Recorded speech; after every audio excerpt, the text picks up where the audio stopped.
It is February 16th, 2023, 8:04 p.m., episode 2009, and today is on Nikki Haley. I thought I would have a little bit of fun drawing Nikki Haley. I almost said doing Nikki Haley, but that wouldn't be right. She is a very pretty woman, even though I'll make fun of her chin and her nose and stuff, but I think I think she's very attractive. But still, they got features I can caricature.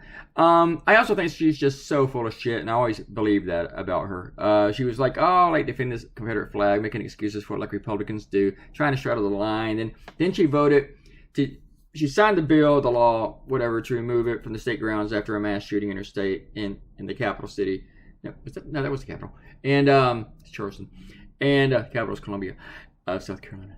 But she only did it when the pressure came down on her. And then later she still tried to argue that it was about sacrifice and heritage and bullshit. She criticized Trump when he was running for president the first time. And she was with Marco Rubio at an event. And she's laughing at all of his small dick jokes about Trump. And then when Trump's the nominee, she's all about him. And then she goes and joins his cabinet. Then after she leaves, she's like, I'm not going to run for president if Trump runs because he's my president. Me. And then she's running for president now because now she sees like Trump is vulnerable. But she only has 4%. And she got a full day of media coverage for somebody who's polling 4%. And that's not 4% of the electorate. That's 4% of the Republicans for the Republican primary. You know who she's behind? Naturally, she's behind Trump. She's behind Ron DeSantis. And she's behind Mike Pence.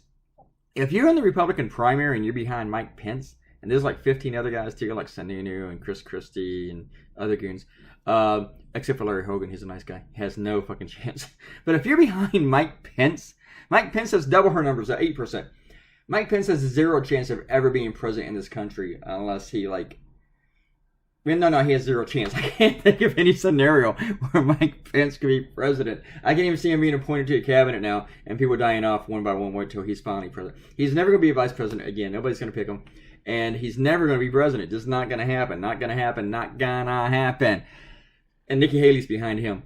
Maybe she'll overcome him and stuff, but that might be the best that she can do is overcome Mike Pence. I don't see her overcoming DeSantis or Trump unless they both just destroy each other, and then the only option left is Nikki Haley. Yeah, who knows?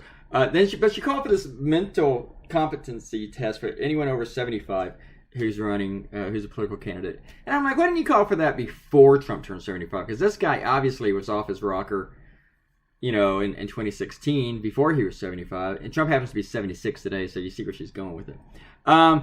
Sparky Perry, hello, here's a shout out. It says mass shootings should never be normalized. And Scotty B gave me another shout out about mass shootings. I gotta go.